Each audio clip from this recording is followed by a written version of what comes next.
ಬಾಗಲಕೋಟೆಯಲ್ಲಿ ಹೊತ್ತಿದ್ದ ಬೆಂಕಿ ತಣ್ಣಗಾಗಿದೆ. ಕೋಮು ದಳ್ಳೂರಿಗೆ ತಲ್ಲಣಿಸಿದ ಜನ ನಿಧಾನಕ್ಕೆ ಕಣ್ಬಿಡೋದಕ್ಕೆ ಶುರು ಮಾಡಿದ್ದಾರೆ. ಇದರ ಬೆನ್ನಲ್ಲೇ ಈಗ ಕಲಬುರಗಿಯಲ್ಲೂ ಶಿವಾಜಿ ಜಯಂತಿ ಸಂಗ್ರಾಮ ಶುರುವಾಗಿದೆ.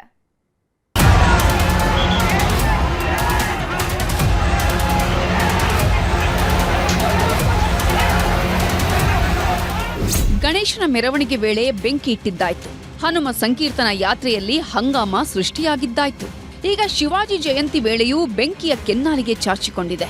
3 ದಿನದ ಹಿಂದೆ ಬಾಗಲಕೋಟೆಯಲ್ಲಿ ಹೊತ್ತಿಕೊಂಡ ಕೋಮು ದಳ್ಳೂರಿಯ ಬೆಂಕಿ ನಿಧಾನಕ್ಕೆ ಆರೋದಕ್ಕೆ ಶುರುವಾಗಿದೆ. ಮಸೀದಿಯೊಳಗಿಂದ ಚಪ್ಪಲಿಗಳು ತೇಲಿ ಬರ್ತಿದ್ದಂತೆ ದೊಡ್ಡ ಹಂಗಾಮವೇ ಸೃಷ್ಟಿಯಾಗಿತ್ತು. 2 ಕೋಮಿನ ಮಧ್ಯೆ ಶುರುವಾದ ಆಕ್ರೋಶದ ಜ್ವಾಲೆ ನೆತ್ತರು ಹರಿಯುವಂತೆ ಮಾಡಿತ್ತು. ಏನೇನು ನಡೆಯಬಾರದ್ದು ನಡೆದು ಹೋಗುತ್ತೆ ಅನ್ನೋ ಹೊತ್ತಲ್ಲೇ ಪೊಲೀಸರ ಸರ್ಪಗಾವಲು ಎಲ್ಲವನ್ನ ತಣ್ಣಗಾಗಿಸಿದೆ. ಬೆಂಕಿ ಬಿದ್ದ ಊರಲ್ಲೀಗ ಬೂದಿ ಮುಚ್ಚಿದ ಕೆಂಡದ ಪರಿಸ್ಥಿತಿ ನಿರ್ಮಾಣವಾಗಿದೆ. ಇದರ ಮಧ್ಯೆಯೇ ಹಿಂದೂ ಕಾರ್ಯಕರ್ತರು ವಿರಾಟ ಹಿಂದೂ ಸಮಾವೇಶ ಮಾಡಿದ್ದಾರೆ.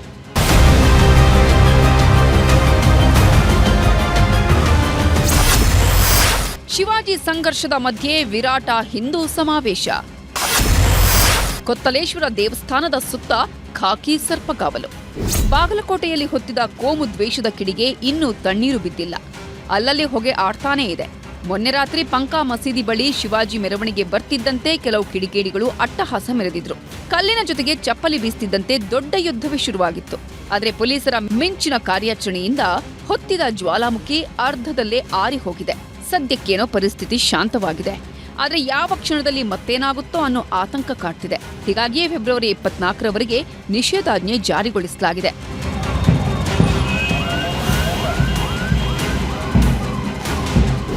ಬಾಗಲಕೋಟೆಯಲ್ಲಿ ಬಿದ್ದ ಬೆಂಕಿಗೆ ಜನ ಕಂಗಾಲಾಗಿ ಹೋಗಿದ್ದಾರೆ. ಮಕ್ಕಳನ್ನ ಶಾಲೆಗೆ ಕಳುಹಿಸೋದಿಕ್ಕೂ ಹಿಂದೇಟು ಹಾಕ್ತಿದ್ದಾರೆ. ಹೀಗಾಗಿ ಇಡೀ ನಗರವೇ ಬಿಕೋ ಅಂತಿದೆ. ಶಾಂತಿ ಸುವ್ಯವಸ್ಥೆ ಕಲ್ಪಿಸಲು ಮುಂದಾಗಿರೋ ಜಿಲ್ಲಾಡಳಿತ ಮುಖಂಡರ ಜೊತೆ ಶಾಂತಿ ಸಭೆ ನಡೆಸಿದೆ. ಒಂದು ಕಡೆ ಬಂಧನ ಆಗಿದೆ, ಮತ್ತೊಂದು ಕಡೆ ಬಂಧನ ಆಗಬೇಕು.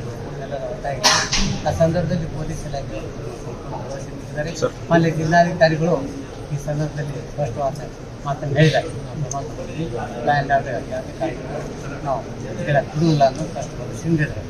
ಬಾಗಲಕೋಟೆಯಲ್ಲಿ ಶಿವಾಜಿ ಸಂಘರ್ಷದ ಕಿಚ್ಚು ಧಗಧಗಿಸ್ತಾ ಇರೋ ಹೊತ್ತಲ್ಲೇ ನವನಗರದ ಸೆಕ್ಟರ್ ನಂಬರ್ 52ರಲ್ಲಿ ಅದ್ದೂರಿ ವಿರಾಟ ಹಿಂದೂ ಸಮಾವೇಶ ನಡೆದಿದೆ. ಆರ್ಎಸ್ಎಸ್ಗೆ 100 ವರ್ಷ ತುಂಬಿದ ಹಿನ್ನೆಲೆ ಈ ದಿನ ವಿರಾಟ ಹಿಂದೂ ಸಮಾವೇಶ ನಡೆಸೋದಕ್ಕೆ ಮೊದಲೇ ಮುಹೂರ್ತ ನಿಗದಿ ಮಾಡಿದ್ರು. ಪೊಲೀಸರು ಕೂಡ ಇದಕ್ಕೆ ಅನುಮತಿ ಕೊಟ್ಟಿದ್ರು. ಹೀಗಾಗಿ ಖಾಕಿ ಸರ್ಪಗಾವಲಿನಲ್ಲಿ ಶೋಭಾಯಾತ್ರೆ ನಡೆಸಿದ್ರು. ಇನ್ನು ಕಲ್ಲು ತೂರಾಟದ ವಿಷಯವಾಗಿ ದಾವಣಗೆರೆಯಲ್ಲಿ ಮಾತನಾಡಿದ ವಿಜಯೇಂದ್ರ, ಇದೊಂದು ಪೂರ್ವ ನಿಯೋಜಿತ ಕೃತ್ಯ ಅಂದ್ರು. ಟಿಪ್ಪು ಸುಲ್ತಾನ್ ಮನಸ್ಥಿತಿ ಇರ್ತಕ್ಕಂಥವ್ರು ಇನ್ನೂ ಕೂಡ ಇವತ್ತು ಈ ರೀತಿ ನಡೆದುಕೊಳ್ತಾ ಇದ್ದಾರೆ. ಎಲ್ಲ ಒಂದ್ ಕಡೆ ಈ ಕಾಂಗ್ರೆಸ್ ಸರ್ಕಾರದ ಅಲ್ಪಸಂಖ್ಯಾತ ಓಲೈಕೆ ರಾಜಕಾರಣ ಏನಿದೆ, ಇಂಥ ದೇಶದ್ರೋಹಿಗಳನ್ನು ಇನ್ನೂ ಹೆಚ್ಚೆಚ್ಚು ಮಾಡ್ತಾ ಇರುವಂಥದ್ದು, ಅವ್ರಿಗೆ ಧೈರ್ಯ ಬರ್ತಾ ಇರುವಂಥದ್ದು. ಮುಖ್ಯಮಂತ್ರಿಗಳು ಹಾಗೂ ಗೃಹ ಸಚಿವರು ಇಂಥ ದೇಶ ಪಾಕಿಸ್ತಾನ ಜಿಂದಾಬಾದ್ ಅಂತವ್ರನ್ನೇ ಕ್ಷಮಿಸಿದ್ದೀರಿ. ಹಿಂಗೆ ಮಾಡ್ಕೊಂಡು ಬಂದೆ ನಮ್ಮ ರಾಜ್ಯವನ್ನು ಈ ಪರಿಸ್ಥಿತಿ ತಂದಿಟ್ಟಿದ್ದಾರೆ. ಈ ಪ್ರಕರಣದಲ್ಲಾದರೂ ಕೂಡ ಅಂಥ ದೇಶದ್ರೋಹಿಗಳ ವಿರುದ್ಧ ಕ್ರಮ ಕೈಗೊಳ್ಳಿ. ಕಲಬುರಗಿಯಲ್ಲಿ ಶಿವಾಜಿ ಜಯಂತಿ ವೇಳೆ ಮಾರಾಮಾರಿ. ಬಾಗಲಕೋಟೆಯಲ್ಲಿ ಶುರುವಾದ ಶಿವಾಜಿ ಸಂಘರ್ಷ ಕಲಬುರಗಿಯಲ್ಲೂ ಹೊತ್ತಿಕೊಂಡಿದೆ. ಚಿತ್ತಾಪುರ ತಾಲೂಕಿನ ರಾವೂರ್ ಗ್ರಾಮದಲ್ಲಿ ಹಿಂದೂ ಯುವಕರು ಶಿವಾಜಿ ಜಯಂತಿ ಅಂಗವಾಗಿ ಕುಣಿದು ಕುಪ್ಪಳಿಸುತ್ತಿದ್ರು. ಈ ವೇಳೆ ಮ್ಯೂಸಿಕ್ ಸೌಂಡ್ ಕಡಿಮೆ ಮಾಡಿ ಅಂತ ಕೆಲವರು ಆಕ್ಷೇಪ ಎತ್ತಿದ್ದಾರೆ. ಮಾತಿಗೆ ಮಾತು ಬೆಳೀತಾ ಇದ್ದಂತೆ ಎರಡೂ ಸಮುದಾಯದ ಮಧ್ಯೆ ಹೊಡಿ ಬಡಿಯೇ ನಡೆದು ಹೋಗಿದ್ದು 3-4 ಮಂದಿ ಗಾಯಗೊಂಡಿದ್ದಾರೆ.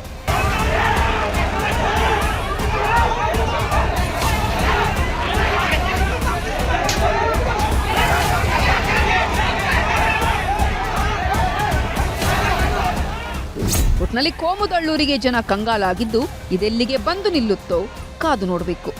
ಬಾಗಲಕೋಟೆಯಿಂದ ಮಂಜುನಾಥ್ ತಳವಾರ ಜೊತೆ ಅರುಣ್ ಕುಮಾರ್ ಕದಂ, ನ್ಯೂಸ್ 18 ಕಲಬುರಗಿ.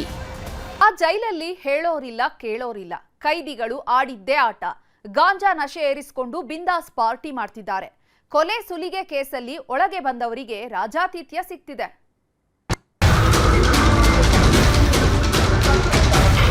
ಖಂಡಿತ ತಪ್ಪಾಗಿದೆ. ನಮ್ಮ ಸಿಬ್ಬಂದಿಗಳು ಕೂಡ ಲೋಪದೋಷಗಳಿದ್ದಾವೆ. ಪ್ರಜ್ವಲ್ ಬಿಂಜಿ ಅಂತೇಳಿ ಈ ರೀತಿ ನಾನು ಮಾಡಬೇಕು ಅಂತೇಳಿ ಸಂಚು ಮಾಡ್ತಾರೆ. ಇದೇನ್ ಜೈಲು ಆಶ್ರಯ ತಾಣವು ಒಂದು ಗೊತ್ತಾಗ್ತಿಲ್ಲ. ಬೇಕಾದಷ್ಟು ಮೊಟ್ಟೆ, ತಟ್ಟೆ ತುಂಬ ಊಟ, ರೂಮ್ನಲ್ಲೇ ಟಿವಿ, ಬೋರ್ ಆದ್ರೆ ಆಟ ಆಡೋದಕ್ಕೆ ಕ್ಯಾರಂ. ಇದು ಸಾಲದು ಅಂತ ನಶೆಯಲ್ಲೇ ತೇಲಾಡೋದಕ್ಕೆ ಗಾಂಜಾ ಘಮಲು. ಇನ್ನೇನು ಬೇಕು ಹೇಳಿ? ಜೈಲು ಅನ್ನೋದು ಇವರ ಪಾಲಿಗೆ ಸ್ವರ್ಗವಾಗಿದೆ. ಹೊರಗಿದ್ರೂ ಇಷ್ಟು ಸೌಲಭ್ಯ ಸಿಗ್ತಿದ್ವೋ ಇಲ್ವೋ ಗೊತ್ತಿಲ್ಲ.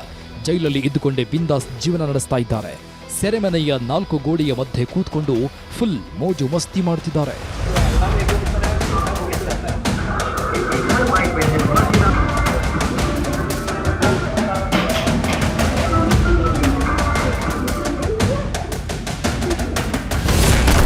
ಜೈಲಲ್ಲಿ ವಿಚಾರಣಾಧೀನ ಕೈದಿಗಳ ಬಿಂದಾಸ್ ಲೈಫ್.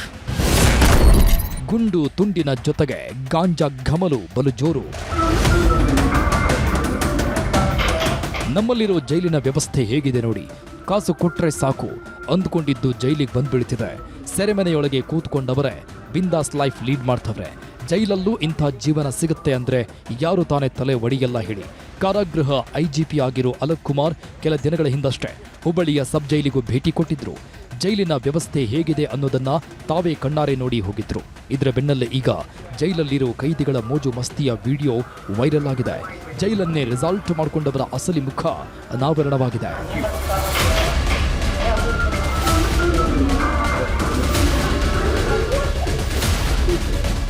ಇವರೆಲ್ಲ ಏನೋ ಮಹತ್ ಕಾರ್ಯ ಮಾಡಿ ಬಂದವರಲ್ಲ. ಕೊಲೆ ಸುಲಿಗೆ ಕೇಸ್ನಲ್ಲಿ ಲಾಕ್ ಆದವರು. ಗುಂಡು ತುಂಡಿನ ಪಾರ್ಟಿ ಮಾಡೋದ್ರ ಜೊತೆಗೆ ಜೈಲಲ್ಲೇ ಗಾಂಜಾ ನಶೆ ಏರಿಸಿಕೊಳ್ತಾ ಇದ್ದಾರೆ. ಯಾವಾಗ ಇದು ದೊಡ್ಡ ಸುದ್ದಿ ಆಯಿತೋ ಕಾರಾಗೃಹ ಇಲಾಖೆಯ ಬೆಳಗಾವಿ ವಿಭಾಗದ ಡಿಐಜಿ ಟಿಪಿ ಶೇಷ ಹುಬ್ಬಳ್ಳಿ ಸಬ್ ಜೈಲಿಗೆ ಎಂಟ್ರಿ ಕೊಟ್ಟಿದ್ರು. 3 ಗಂಟೆಗೂ ಹೆಚ್ಚು ಕಾಲ ಜೈಲಿನ ವಿವಿಧ ವಿಭಾಗಗಳ ಪರಿಶೀಲನೆ ನಡೆಸಿದ್ದಾರೆ. 10 ಮಂದಿ ವಿಚಾರಣಾಧೀನ ಕೈದಿಗಳ ವಿರುದ್ಧ ಹೊಸ ಪ್ರಕರಣ ದಾಖಲಾಗಿದ್ದು ತಪ್ಪಿತಸ್ಥ ಸಿಬ್ಬಂದಿ ವಿರುದ್ಧವೂ ಕ್ರಮ ಕೈಗೊಳ್ಳುವುದಾಗಿ ಮಾಹಿತಿ ನೀಡಿದ್ರು. ಖಂಡಿತ ತಪ್ಪಾಗಿದೆ. ನಮ್ಮ ಸಿಬ್ಬಂದಿಗಳದ್ದು ಕೂಡ ಲೋಪದೋಷಗಳಿದ್ದಾವೆ. ಅವ್ರ ಮೇಲೂ ಕೂಡ ಕ್ರಮ ತಗೊಳ್ತಾ ಇದ್ದೀವಿ. ಆ ಬಂದಿಗಳು ಏನು ಮಾಡಿದ್ದಾರೆ ಅವ್ರ ಮೇಲೂ ಕೂಡ ಕ್ರಮ ಈಗಾಗಲೇ ತಗೊಂಡಿದ್ದೀವಿ. FIR ದರ್ಜಾಗಿದೆ. NDPS ಕೇಸನ್ನು ಕೂಡ ಮಾಡಿದ್ದೀವಿ. ನಮ್ಮ ಪ್ರಿಸನ್ ಆ್ಯಕ್ಟಲ್ಲಿ ಏನು ಪ್ರಾವಿಷನ್ ಇದೆ ಆದರೂ ಕೂಡ ನಾವು ಕೇಸ್ ಮಾಡಿದ್ದೀವಿ. 10 ಜನದ ಮೇಲೆ. ವೈರಲ್ ಆಗಿರೋ ಈ ವಿಡಿಯೋ 2025ರ ಡಿಸೆಂಬರ್ನದ್ದು ಎನ್ನಲಾಗ್ತಿದೆ. ಕೊಲೆ ಕೇಸ್ನಲ್ಲಿ ತಲೆಮರೆಸಿಕೊಂಡಿರೋ ಪ್ರಜ್ವಲ್ ಅನ್ನೋ ಆರೋಪಿಗೆ ಈ ವಿಡಿಯೋ ವೈರಲ್ ಮಾಡಿದಾನಂತೆ. ಹೀಗಾಗಿ ವಿಡಿಯೋದ ಮೂಲಕವೂ ಪೊಲೀಸರು ಕೈ ಹಾಕಿದ್ದಾರೆ. ಪ್ರಜ್ವಲ್ ಭೀಮ್ಶಿ ಅಂತ ಹೇಳಿ 24ಅಲ್ಲಿ ಅವನು ಏನು ಸಿಬ್ಬಂದಿ ಮೇಲೆ ಗಲಾಟೆ ಮಾಡ್ಕೊಂಡಿದ್ದಾನೆ. ಗಲಾಟೆ ಆದಮೇಲೆ ಅವನು ಈ ರೀತಿ ನಾನು ಮಾಡಬೇಕು ಅಂತೇಳಿ ಒಂದು ಸಂಚು ಮಾಡ್ಕೊಂಡಿದ್ದಾನೆ.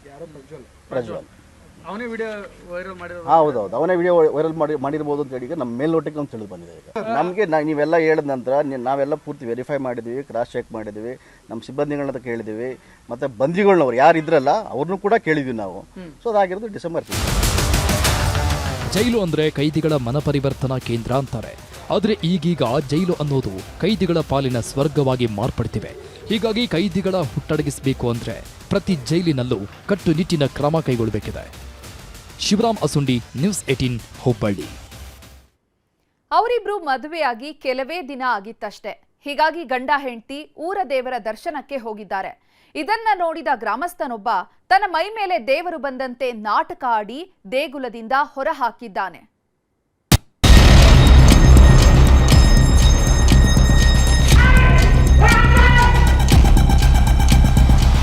ಆ ಘಟನೆ ಬಹಳ ಅಮಾನುಷವಾದದ್ದು. ನಾವು ಕ್ಷಮಿಸಲಾರದಂಥ ಘಟನೆ ಅದಾಗಿದೆ. ಇದು ನಿಜಕ್ಕೂ ಕೂಡ ವಿಷಾದನೀಯ. ಈ ಘಟನೆಗೆ ಕಾರಣ ಆದರೂ ಎಲ್ಲರ ಮೇಲೆ FIR ಆಗಿದೆ. ಅಲೆಲೆಲೆಲೆಲೆಲೆಲೆ, ಈತನ ಪರ್ಫಾರ್ಮೆನ್ಸ್ಗೆ ಆಸ್ಕರ್ ಕೊಟ್ರು ಕಮ್ಮಿನೇ ಬಿಡಿ. ಈ ಇಳಿ ವಯಸ್ಸಲ್ಲಿ ಅದ್ಯಾವ ಲೆವೆಲ್ಗೆ ಆಕ್ಟಿಂಗ್ ಮಾಡ್ತಾವನೆ ನೋಡಿ. ದೇವರ ಮುಂದೆ ನಿಂತ್ಕೊಂಡು ದೇವ್ರೇ ಒಂದು ಕ್ಷಣ ದಂಗಾಗಿ ಹೋಗ್ಬೇಕು ಆ ಲೆವೆಲ್ಗೆ ಹಸಿ ಹಸಿ ನಾಟಕ ಮಾಡ್ತಿದ್ದಾನೆ. ಹೊಸದಾಗಿ ಮದ್ವೆಯಾಗಿದ್ದ ದಲಿತ ದಂಪತಿ ದೇವಸ್ಥಾನಕ್ಕೆ ಬಂದ್ರು ಅಂತ ಅದ್ಯಾವ ರೇಂಜ್ಗೆ ದೇವರ ಹೆಸರಲ್ಲಿ ಕಳ್ಳಾಟ ಆಡ್ತಿದ್ದಾನೆ ನೋಡಿ. ನಾನೇ ಭಗವಂತ, ನಾನೇ ಸರ್ವಶ್ರೇಷ್ಠ ಅಂತ ಒಂಟಿ ಕಾಲಲ್ಲಿ ಕುರುಕ್ಷೇತ್ರ ಆಡ್ತಿದ್ದಾನೆ. ದೇವರು ಮೈ ಮೇಲೆ ಬಂದಂತೆ ರೋಷಾವೇಶ ತೋರಿ ದೇವರ ದರ್ಶನಕ್ಕೆ ಬಂದವರನ್ನ ಜಾತಿ ಹೆಸರಲ್ಲಿ ಹೊರ ಹಾಕಿದ್ದಾನೆ.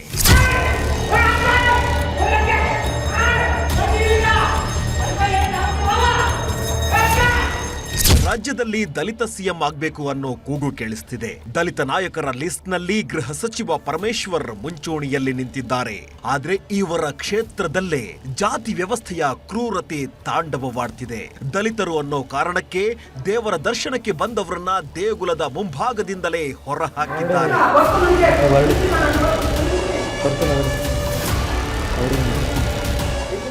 ಇದು ತುರುವೇಕೆರೆ ತಾಲೂಕಿನ ಗೋಣಿ ತುಮಕೂರು ಗ್ರಾಮದ ಅರಸಮ್ಮ ದೇಗುಲ. ಇದೇ ಊರಿನ ಜಗದೀಶ್ ಅನ್ನೋ ಯುವಕ ಕೆಲ ದಿನಗಳ ಹಿಂದಷ್ಟೇ ಮದುವೆಯಾಗಿದ್ರು. ಹೀಗಾಗಿ ನವ ದಂಪತಿಗಳು ದೇವರ ದರ್ಶನಕ್ಕೆ ಬಂದಿದ್ದಾರೆ. ಇದನ್ನ ನೋಡಿದ ಈ ನಾರಾಯಣಪ್ಪ ರೌದ್ರ ತಾಂಡವ ಶುರು ಮಾಡಿದ್ದಾನೆ. ತನ್ನ ಮೇಲೆ ದೇವರು ಬಂದಂತೆ ನಾಟಕ ಶುರು ಮಾಡಿದವ, ದಲಿತರಿಗೆ ಈ ದೇವಸ್ಥಾನದಲ್ಲಿ ಪ್ರವೇಶವಿಲ್ಲ, ನೀವು ಬಂದಿದ್ದಕ್ಕೆ ಇಡೀ ದೇವಸ್ಥಾನವನ್ನೇ ಶುದ್ಧೀಕರಣ ಮಾಡಿಸಬೇಕು, ಇದು ನನ್ನ ಸ್ಥಾನ, ಇಲ್ಲಿಂದ ನಡಿಯಾಚೆಗೆ ಅಂತ ಗಂಡ ಹೆಂಡತಿಯನ್ನ ಗದರಿಸಿ ಹೊರ ಕಳಿಸಿದ್ದಾನೆ. ಯಾವಾಗ ನವ ದಂಪತಿ ಹೊರ ಹೋದ್ರೋ ಅಲ್ಲಿದ್ದ ಜನ ನಾರಾಯಣಪ್ಪನ ಡ್ರಾಮಾ ಸಖತ್ತಾಗಿತ್ತು ಬಿಡಿ ಅಂತ ಕಿಚಾಯಿಸಿ ನಕ್ಕಿದ್ದಾರೆ. ಯಾವಾಗ ಈ ವಿಡಿಯೋ ವೈರಲ್ ಆಯ್ತೋ ತೀವ್ರ ಆಕ್ರೋಶ ವ್ಯಕ್ತವಾಗ್ತಿದೆ. ಒಬ್ಬ ದಂಪತಿಗಳು ಹೊಸದಾಗಿ ಮದುವೆ ಆಗಿರ್ತಕ್ಕಂಥವ್ರನ್ನ ದೇವ್ರನ್ನ ಹುಡುಕೊಂಡು ಹೋದಾಗ ಅಲ್ಲಿರ್ತಕ್ಕಂಥ ಪೂಜಾರಿ ಅವನು ಬೇಕಂತಲೇ ಆಗಲೇ ಆ ಕ್ಷಣಕ್ಕೆ ದೇವರು ಅವನ ಮೈ ಮೇಲೆ ಬಂದ್ಬಿಟ್ಟು ಇಲ್ಲ ನೀನು ಹೊರಗಡೆ ಹೋಗು ಶಾಂತಿ ಮಾಡಬೇಕಂತ ಮಾಡಿ ಅದೇನು ಸೋಷಿಯಲ್ ಮೀಡಿಯಾದಲ್ಲಿ ವೈರಲ್ ಆಗ್ತಾ ಇದೆ. ಇದು ನಿಜಕ್ಕೂ ಕೂಡ ವಿಷಾದನೀಯ. ಈ ಘಟನೆಗೆ ಕಾರಣ ಆದರು ಮತ್ತು ಈ ಘಟನೆಯನ್ನು ನೋಡಿ ಸುಮ್ಮನೆ ನಕ್ಕಿ ಇದಕ್ಕೆ ಇಂಡೈರೆಕ್ಟ್ಲಿ ಸಪೋರ್ಟ್ ಮಾಡಿದಂಥ ಎಲ್ಲರ ಮೇಲೆ FIR ಆಗಿದೆ. ಆ್ಯಕ್ಚುಲಿ 6 ಜನರ ಮೇಲೆ FIR ಆಗಿದೆ. ನಾರಾಯಣಪ್ಪನ ದುಷ್ಕೃತ್ಯದಿಂದ ಮನನೊಂದ ಜಗದೀಶ್ ತುರುವೇಕೆರೆ ಪೊಲೀಸ್ ಠಾಣೆಗೆ ದೂರು ನೀಡಿದ್ದಾರೆ. FIR ದಾಖಲಿಸಿಕೊಂಡಿರೋ ಪೊಲೀಸರು ನಾರಾಯಣಪ್ಪನ ಜೊತೆಗೆ ಇನ್ನೂ 4 ಕಾನೂನಿನ ಪಾಠ ಮಾಡ್ತಿದ್ದಾರೆ. ಕೂಡಲೇ ಯಾರು ನೊಂದಂಥ ಪರಿಶಿಷ್ಟ ಜಾತಿ ಜನಾಂಗದ ಜಗದೀಶ್ ಅವರಿದ್ದರು, ಅವ್ರ ಮೂಲಕ ನಾವು ಇಲಾಖೆ ವತಿಯಿಂದ ಪೊಲೀಸ್ ಇಲಾಖೆಗೆ ದೂರು ಅರ್ಜಿಯನ್ನು ಕೊಡಿಸಿ ಪ್ರಕರಣವನ್ನು 20ನೇ ತಾರೀಕು ದಾಖಲು ಮಾಡಿ ಈಗ 7 ಜನರ ಮೇಲೆ FIR ಅನ್ನು ದಾಖಲಿಸಿದ್ದೇವೆ ಮತ್ತು ಅದರಲ್ಲಿ ಒಬ್ಬರು ಅರೆಸ್ಟ್ ಆಗಿದ್ದಾರೆ. ಒಟ್ನಲ್ಲಿ ಭಗವಂತ ಅನ್ನಿಸಿಕೊಂಡವ ಸರ್ವಶ್ರೇಷ್ಠ. ಆದ್ರೆ ಆ ಭಗವಂತನಿಗೆ ಜಾತಿ ಬಣ್ಣ ಕಟ್ಟಿ ಅಟ್ಟಹಾಸ ಮೆರೆಯುತ್ತಿದ್ದಾರೆ. ದೇಶ ಎಷ್ಟೇ ಬದಲಾದ್ರೂ ಈ ಜಾತಿ ವ್ಯವಸ್ಥೆಯ ಕ್ರೂರತೆ ಮಾತ್ರ ಬದಲಾಗಲ್ಲ ಬಿಡಿ.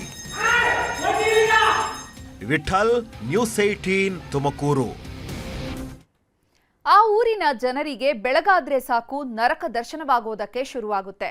ಊಟ ಮಾಡೋದಕ್ಕೂ ಆಗ್ತಾ ಇಲ್ಲ, ನೆಮ್ಮದಿಯಾಗಿ ಒಂದ್ ಗ್ಲಾಸ್ ನೀರು ಕುಡಿಯೋದಕ್ಕೂ ಆಗ್ತಾ ಇಲ್ಲ. ಇಡೀ ಊರಿಗೆ ಊರೇ ಧೂಳುಮಯವಾಗಿದೆ. ಗುಡ್ಡದಿಂದ ಮಣ್ಣು ಸಾಗಾಟ, ಲಾರಿಗಳ ಓಡಾಟದಿಂದ ಗ್ರಾಮಕ್ಕೆ ಸಂಕಷ್ಟ.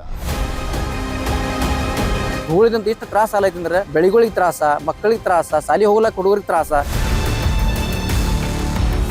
ಯಾವ ರೀತಿಯಾಗಿ ಕಾನೂನು ಕ್ರಮಗಳನ್ನು ತೆಗೆದುಕೊಳ್ಳಲಿಕ್ಕೆ ಸುಧಾರಣೆ ಮಾಡಲಿಕ್ಕೆ ಎಲ್ಲವನ್ನು ಕ್ರಮ ವಹಿಸುತ್ತಾರೆ. ಇಲ್ಲಿನ ಚಿತ್ರಣ ನೋಡಿದ್ರೇನೆ ಗೊತ್ತಾಗುತ್ತೆ ಈ ಊರಿನ ಜನ ಅದೆಷ್ಟು ನರಕ ಅನುಭವಿಸ್ತಿದ್ದಾರೆ ಅಂತ. ಕುಡಿಯೋ ನೀರಲ್ಲಿ ಮಣ್ಣು, ತಿನ್ನೋ ಅನ್ನದಲ್ಲೂ ಮಣ್ಣು, ಪಾತ್ರೆಗಳ ಮೇಲೆಲ್ಲ ಧೂಳು, ದನಕರುಗಳಿಗೆ ಶೇಖರಿಸಿಟ್ಟ ಮೇವಲ್ಲೂ ಮಣ್ಣು. ಅಪ್ಪಿತಪ್ಪಿ ಮಳೆ ಬಂದರಂತೂ ಮುಗಿದೇ ಹೋಯ್ತು, ಒಂದೇ ಒಂದು ಹೆಜ್ಜೆ ಇಡೋದಕ್ಕೂ ಆಗಲ್ಲ. ಆ ಮಟ್ಟಿಗೆ ರಸ್ತೆಗಳೆಲ್ಲ ಕೆಸರುಗದ್ದೆಗಳಾಗ್ತವೆ. ಅಭಿವೃದ್ಧಿ ಹೆಸರಲ್ಲಿ ನಡೀತಿರೋ ಕೆಲಸ ಇಲ್ಲಿನ ಜನರ ಜೀವ ಹಿಂಡ್ತಿದೆ. ಹೀಗಾಗಿಯೇ ನೊಂದವರ ಧ್ವನಿಯಾದ ನಿಮ್ಮ ನ್ಯೂಸ್ 18 ಕನ್ನಡ ನಮ್ಮೂರಲ್ಲಿ ನ್ಯೂಸ್ 18 ಅನ್ನೋ ವಿಶೇಷ ಕಾರ್ಯಕ್ರಮದ ಮೂಲಕ ವರದಿ ಬಿತ್ತರಿಸಿದೆ. ಇಲ್ಲಿನ ಜನರ ಸಂಕಷ್ಟವನ್ನ ಸರ್ಕಾರಕ್ಕೆ ತೋರಿಸೋ ಕೆಲಸ ಮಾಡಿದೆ.